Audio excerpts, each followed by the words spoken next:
So, is my slide is it clicking?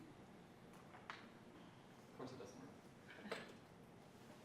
So what we're going to cover today, I'm going to give you a crash course in areas of Ed Psych. Happy Friday the 13th.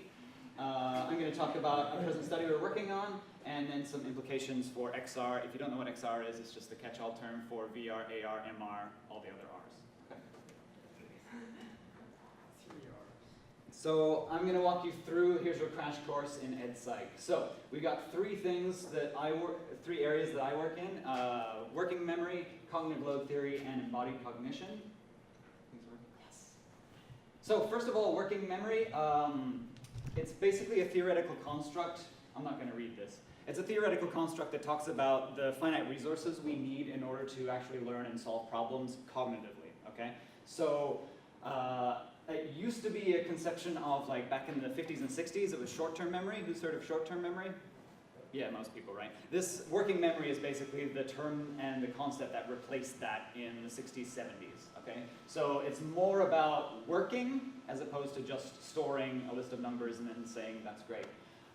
So the modern, I guess, the more contemporary definition of it, it's kind of an interplay between your ability to focus your attention on certain items as you're working things through in your head, and the activation of memory traces in your head and the stuff that you're getting from sensory information. So you're kind of juggling information at the same time you are processing the relationships between it and all that sort of thing. So when we're learning, we're obviously just not memorizing numbers and then spitting them back. We're doing much more complex interactions in our head. The next piece is cognitive load theory, and pretty simply, it's an area of educational psychology research.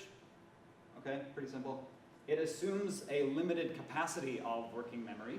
So that means that if we are trying to juggle too many things in our head, it will actually run out and we'll lose information.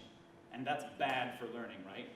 So the more complicated stuff we're dumping into our heads, the more that our working memory capacity is kind of filled up. Think of it like a tank. When that tank overflows, we lose information.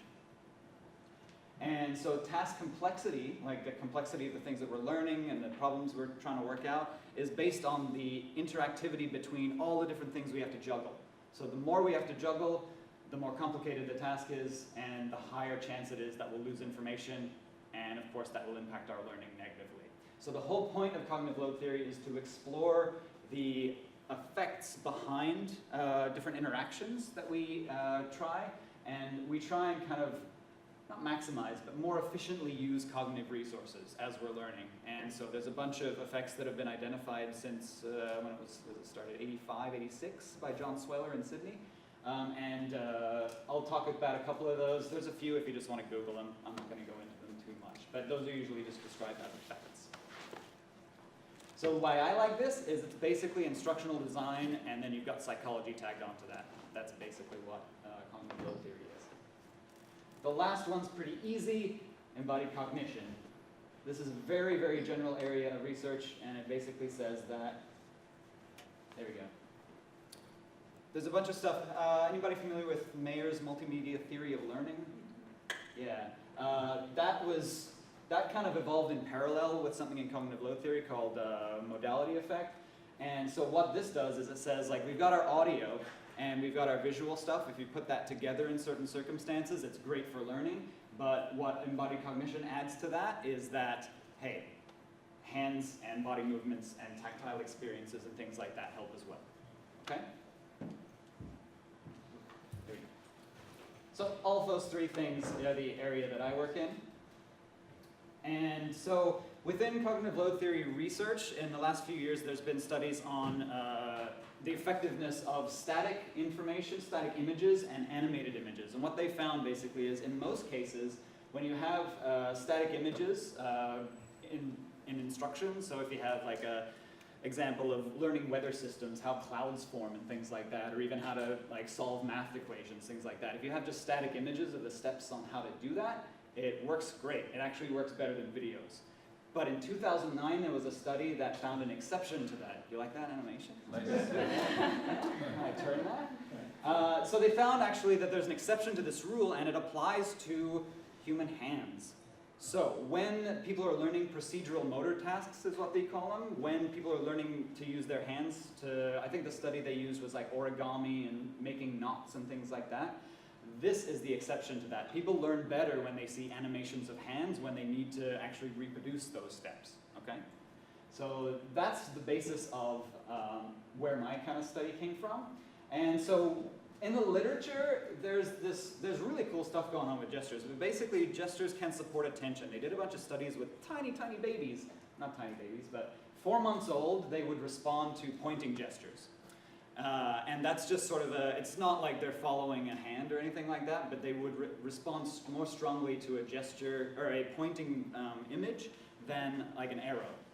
And then at 6 months to a year, then they would actually follow a pointing gesture to the object of that point, which is pretty cool, and that's why sign language for babies is great, right? So then, as they age, that evolves into a joint attention mechanism for language learning. So I would point at the chair, and I'd go, chair, and the baby'd be like, sweet, that's a chair. Okay? So they make that connection. That's the purpose that pointing gestures serve. As they age again, it becomes all about imitation. So going back to that learning of motor tasks. There's another, in neurology, there's an area called research into mirror neuron system. Anybody heard of that before? Yeah, cool. So the mirror neuron system is a system in your brain which basically fires up when you see somebody else performing a physical action. It's thought to be involved in empathy. It's thought to be involved in priming your brain in order to perform that same action. So if you've ever seen a YouTube video of somebody like falling off a bike or a skateboard and you have this like, oh, that's essentially your mirror neuron system like connecting with that person's experience and almost feeling it yourself. So that's good.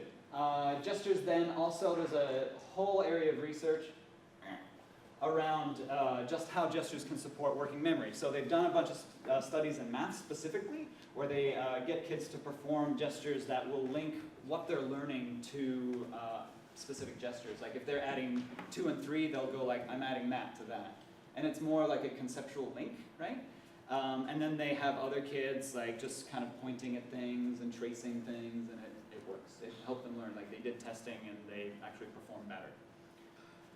And then, of course, the last one is gestures can support learning. So I should add to this, gestures, like hand gestures, we have linguistic things where we have like beat gestures that are involved in language. There's also gestures to guide attention. And then there's also kind of a human movement aspect of this, where there was a study done about 4 years ago where they had kids sitting in chairs and then kind of acting out words that they were learning in a foreign language. And I think it was like T, so they were like doing this. And then they had kids standing up and they're like, T. And they found that there was sort of a spectrum. So the more embodied somebody was, if they're walking around, they're actually, I'm a teapot, right? Those kids did actually better than the kids who were seated, who in turn did better than kids who didn't even perform an action. So it seems like the research is suggesting that there's a spectrum. So modality effect in cognitive load theory says, again, if you add audio and visuals together, that helps in certain circumstances. So our study is actually all about adding and seeing if gestures will actually help to that effect. So we're looking at 2 different types of gestures. One is attentional, so if I go, hey, what's that over there? Yeah, guides attention. We've got embodied gestures, which is using your hands, you can, like, oh, I'm on the phone, right? That means something a bit different than that. So what we did was we're experimenting in math specifically. And there's a bunch of research that talks to the value of worked examples in mathematics. So what we did here was we showed a multimedia lesson, which was audio and video, and it showed how to solve. I had to relearn math when I did this, like basic math, so I wasn't a math person. So it was corresponding angles, alternate angles, things like that. And we had all of these conditions, and we were trying to essentially isolate whether they're embodying that equality of the angles, right? So we had one condition do that. We had another condition where they were just pointing at the angles. And we wanted to tease out whether or not there was actually a difference in their learning experience that way. So we gave them a test the first day, and then we gave them another test a week later. And I can show you what we're doing on the back end as well. I developed this app, and it actually it would capture the gestures that they were making on the screen, but they didn't see any of this. It was all sort of done behind the scenes. So I got something like that, and I'm like, all right, they followed the instructions, that's good. And then I got something like that. I'm like, I don't know what that is. There was a lot like that on the right. What age again? These are they're 12 and 13, so grade 7 and 8. Yeah. Thank you. I'm still looking at the results, so yeah, I don't have any data to show you, I'm sorry. There are some other studies that are talking about something called cognitive offloading. And some of the results, like my preliminary results, kind of point to this as well. So it's talking about how gestures are actually used as a cognitive support. So when we're learning, our cognitive load gets really high, we're having trouble managing all the stuff that's in our head, and we start to gesture, we start to reconceptualize things. So there's two different things that they're kind of suggesting is the case here. We've got our external information storage. So I don't know if you guys have ever done that when you have to remember a number or you have to remember something. And like if I need to remember the number 3, I'll just go, okay, I've got that. And then I'll walk around, I'll do something else. And then, oh, what's that number I needed? Hey, there it is. Cool, right? Another example of that might be just like taking notes or like writing down something. You know, we just do that when we're having trouble keeping it all in our head. And then the other part is alternative framing of processes. So if you're trying to work out a process or something in your head and you can't actually conceptualize it, I think we were talking about this yesterday, you will actually maybe draw a flow chart. You'll maybe use your hands to kind of make connections. And they've actually found this when somebody is trying to describe a really complicated task to somebody else or a complicated process, and they know they're a novice, they will actually gesture more so that the other person can understand. So, as far as educational research and VR, now I'll talk about VR and AR. All right, now we're into it. You're done. We're past that. So first, I think we need to replicate existing studies in VR just so we know that the VR world works the same way as the real world. Because we know all this stuff and we've done that research for the last 20 years, but if we replicate that in VR, then we have a solid foundation to know and assumptions that we can make. And I know there's a few people in psychology at UBC doing eye tracking. So eye tracking is actually a indicator of cognitive load. When you are working really hard in your head, your eyes will dart more. There's more saccadic eye movement. So saccadic eye movement is when your eyes dart around a lot. Okay? So if they measure how many of those you make, the distance of those, then you can track attentional focus and cognitive load. Yeah. Those eye movements. Yep. Are those like totally 100% firmly established as universally indicators of what you just described? Absolutely not. Okay. Didn't think so. So measuring cognitive load is very difficult because how do you measure that, right? I don't think fMRIs can do it. There's no tank that you can see fill up, right? Since '94, I think it was, they've been using subjective scales. So subjective scales for mental effort, like how hard is this 1 to 9, 1 to 5. They're also doing heart rate monitors. If they stick it on your finger, if your heart rate goes up and down, then that's an indicator of cognitive load. We always have to say it's an indicator, or it suggests the high cognitive load, things like that. Self-reporting, a lot of the studies in my area, like especially recently, they haven't been so definitive in their results, I'll say. Yeah. So it's always just sort of okay, this is interesting, and what can we discern from that? Yeah, but attentional shifts and things like that can help to gauge that. Cool. Next with educational research. Cool.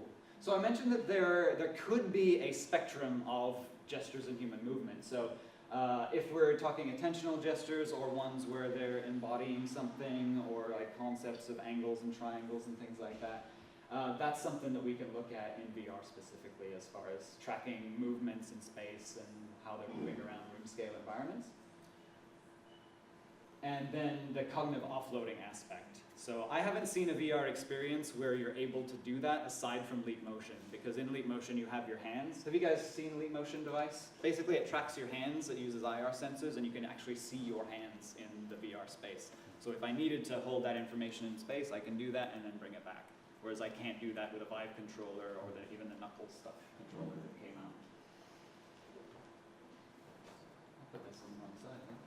So as far as educational practice, gestures are great. We know that gestures can help kids learn, but we also know that gestures that tie to certain concepts actually help to establish relationships between concepts and things like that. So if you're having them point at something to help them focus on it, that's great. But what we do know and what the research is suggesting is that if you are making gestures that can make conceptual links between what they're learning, that is always better.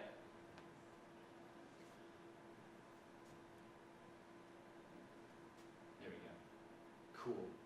So again, just making sure that when you are engaging whoever you're working with, kids, adults, that their embodied experiences will reinforce schema acquisition. Schema acquisition means learning.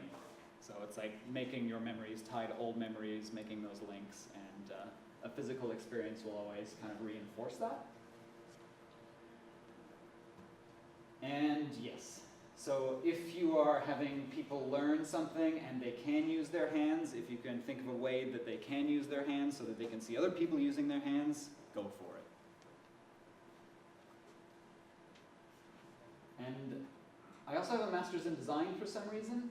So I always have to think about UI design and UX when I'm thinking about VR and gestures and things like that. So when I take all this into account, I think, well, if we want to quickly provide users with a sense of agency, like that they can act in that environment, give them body parts. Has anybody tried Facebook Spaces?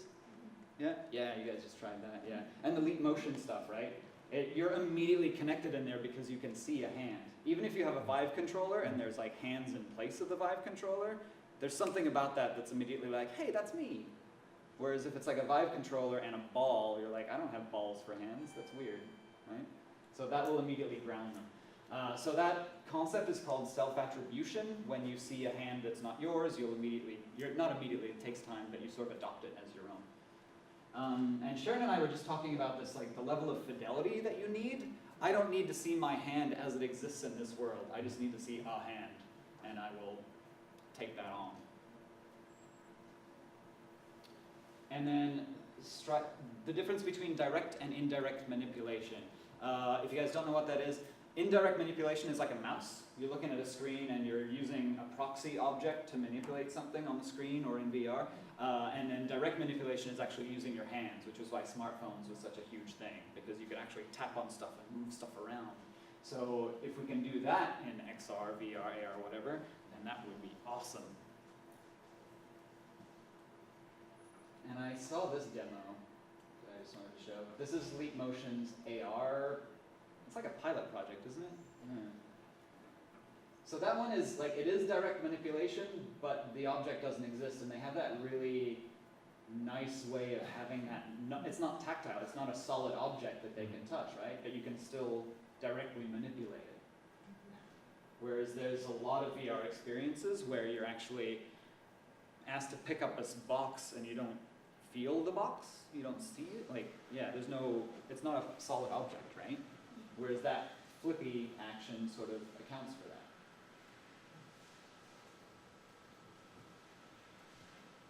And then the last one, there you go. There's this area of research in education called evolutionary educational psychology by a guy named Geary out at University of Chicago, I believe. And he has this stuff that talks about how humans, we evolved, yes. So we are evolved to, we've evolved to the point where we're able to kind of learn things innately. What was that word I tried to use the other day, guys? Evolutionarily predisposed to learn things. So that's language, social cues, gestures. We can tell when somebody's being aggressive towards us, kind towards us. It tells us about physics, basic physics. So if I chuck an object, then I kind of know that it will go in an arc, right? So just being able to understand those basic things. So being grounded in a virtual world requires that, or it assumes that we know how to operate in this world, right? I don't know if you guys have been in VR environments where it just felt weird. Like I did one the other day where I was in a space, I was like in outer space. There was no floor, I had controllers for hands, and I immediately felt motion sick because there was no floor, and I didn't know it was really weird. So when we're designing VR experiences, I think it's really important that we operate under that assumption that we know how to operate in this world. So something to anchor us to this world and our knowledge of how this world works is a really important thing when we're designing for VR. Cool. Here's all my citations and references. If you want a list, I can email it through. Any questions, guys?